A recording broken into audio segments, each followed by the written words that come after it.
Hello everyone, I'm Sun Feifei, an application engineer from NOVOSENSE. Today, I will make a presentation about how to operate the hardware and software evaluation platform for pressure products. In the first part, I will give an overview of pressure ASIC products from NOVOSENSE. By application field, our pressure products are divided into three categories, namely industrial, consumer, and automotive. Industrial products mainly include the NSA2860 series. Consumer products mainly include the NSA2200 series and the NSA2300 series. And automotive products mainly cover the NSA9260 series. Different chips use different packages. By input, there are resistive sensors and capacitive sensors, which correspond to Type A and Type C products respectively. I will mainly demonstrate resistive products today. By type of output, there are three output modes, namely 0 to 5 volts, 0 to 10 volts, and 4 to 20 mA. Based on these three output types, three different DUT boards are built for customers to evaluate products. The specific schematic diagrams are as follows.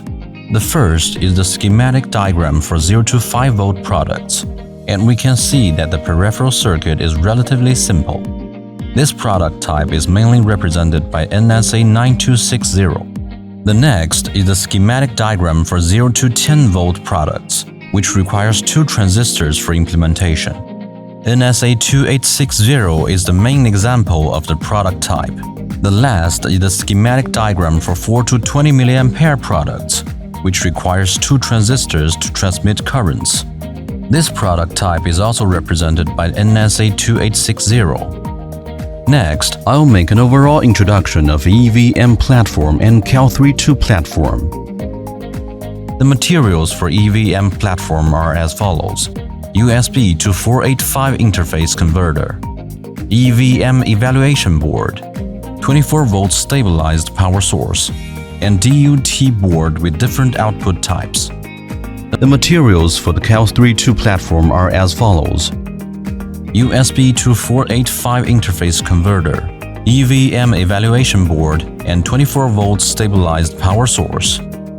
Next, I will give a description of how to operate the EVM and Cal32 platforms. The first step is software installation, including the programs for the EVM and Cal32 platforms. The installation path is shown below. During the installation, please note that the installation path cannot be selected in the system disk C. After the installation, the next step is to install the CH341 driver. After the driver installation, insert the USB to 485 interface converter. In the PC's device manager, we can see the corresponding COM port, which means completion of the installation. After the completion of software installation, we need to make 485 connecting wires, connecting them to EVM board, and lead out the A+ and B- ports using DuPont wires. After connecting the top left power supply of the EVM board, the EVM platform can be used to evaluate products with different output types. The board reserves three interfaces: 4 to 20 mA, 0 to 5 volts, and 0 to 10 volts. The Cal32 board is connected in the same way. Connect the power supply at the top left corner and the 485 communication wire at the top right corner. However, the evaluation of products with different output types using the Cal32 board requires adjustment of the welding on the back of the board. Next, I will explain how to install the software. Specifically, I will start with the installation of the EVM board. Double-click the installation program to open it and click Setup. In the pop-up interface, click Next and change the installation path to disk D. And then click Next and wait for the installation to complete.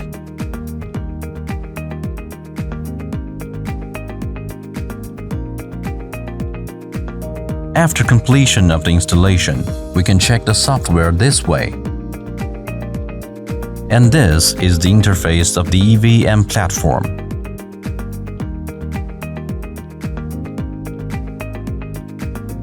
Now I will install the Cal3.2 platform by following the same steps. Double-click the installation program to open it and change the installation path.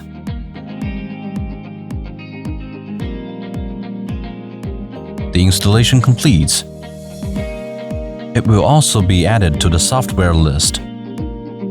Finally, we just need to install the chip driver, that is CH341. Now open the corresponding system and the corresponding files. Since it has been installed in my PC, this installation may fail this time. After completion of the installation, we need to insert a USB hub port into the PC and then open the device manager.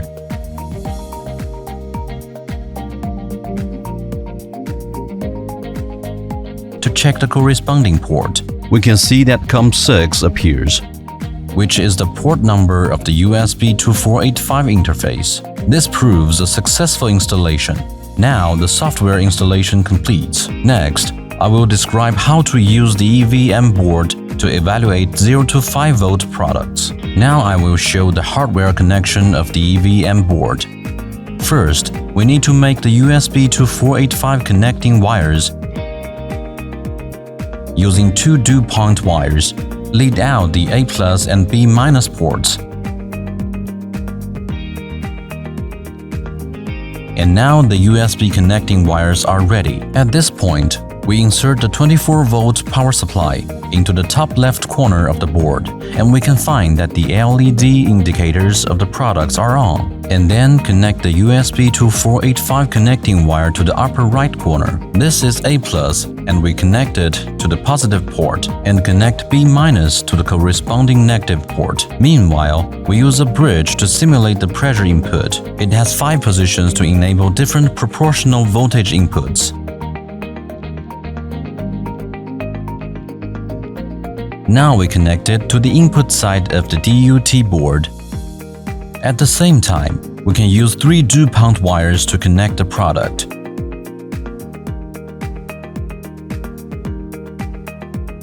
I will use a 0 to 5 volt products for demonstration. And we only need to use its 3 pins, namely VCC, GND, and out. We use the corresponding middle port on the board to connect the product.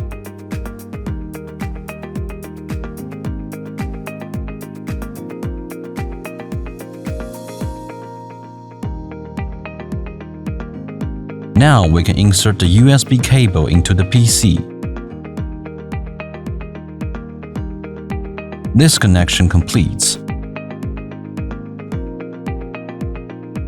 After completing the hardware connection, we can check the installation path just mentioned and find the software. Alternatively, we can open the software by using the Start menu. We can also open it under the installation path just by double-clicking the exe file. After opening it, we need to select the COM port first, which is COM6 in this case, because we check in as COM6 in the device manager.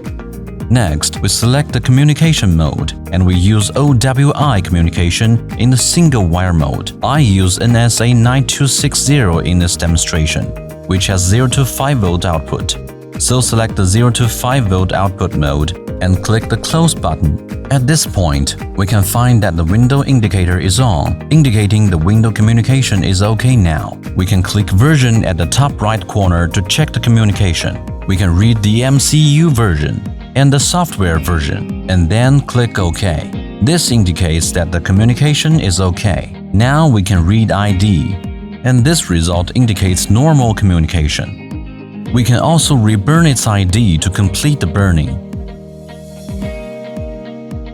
After completion of this operation, we can see that the ID has become 4. For the ID configuration, we can check the data config file, in which a folder named 4 will appear. These files will save all the data involved in the entire tutorial process. Next, we choose a template to configure the chip registers. Select NSA9260X and we can see a pre-configured template. We mainly adjust the gain, which can affect the raw value we collect. For the output mode, we select the external feedback, and for DAC, we refer to 5 volts and use an absolute output of 0 to 5 volts. And then, we use the internal temperature sensor for calibration. For the gain, we must select 4x and maintain the high clamp at 100% temporarily, and set the low clamp at 0. Select the 3P1T calibration mode and the fitting method for calibration. We select 3 output pressure points, 0.5 volt, 2.5 volt, and 4.5 volt for calibration. For temperature, select 25 degrees centigrade normal temperature and click Save and then Load. Here, we select the template we configured and then click Initialize chip to operate the chip registers.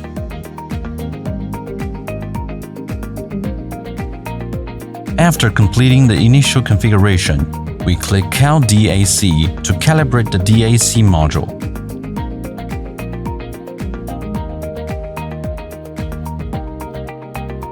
After completing the DAC calibration, raw data needs to be collected. First, we collect the value corresponding to the first target pressure point. We place the bridge at the 0 and the first position and click Collect. We can see that the upper row shows the normalized data and the lower row gives the temperature value collected. And then, at the second position, place the bridge and click Collect. We can see that the normalized value becomes 0.22 while the temperature value stays unchanged. Finally, place the jumper at the last position and collect the highest pressure point. We can see the normalized value becomes 0.453. After collecting the data, we can proceed with the calibration. Click Cal Sensor.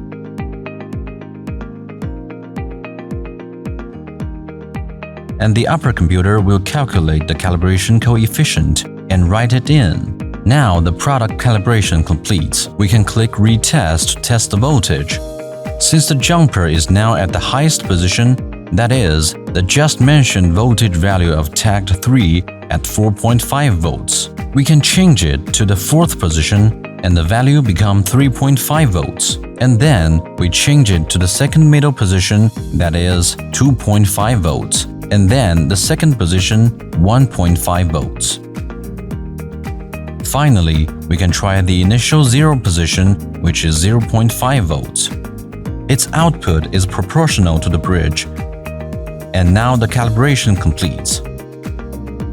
Next, we change the product and use a 4 to 20 mA product for testing. Now we use the left port and remove the bridge. We will start the demonstration of the 4 to 20 mA product. We connect the bridge and connect the loop plus and minus to the product. We can check and reread the ID. To make a reconfiguring, we need to change the output mode to 4 to 20 mA because the NSA2860 product I am demonstrating features 4 to 20 mA output. Click Read ID and we can read NSA2860 in the communication status information. The subsequent steps are the same with those in the 0 to 5 volts product testing. Next, we can demonstrate a 0 to 10 volts product.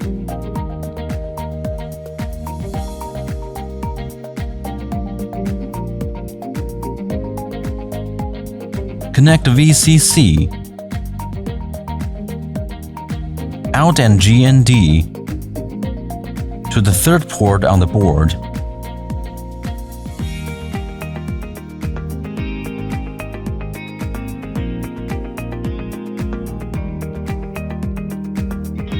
And connect the bridge to the input side.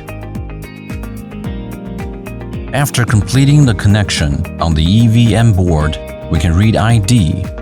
We first change the output mode to 0 to 10 volts. Then click Read ID.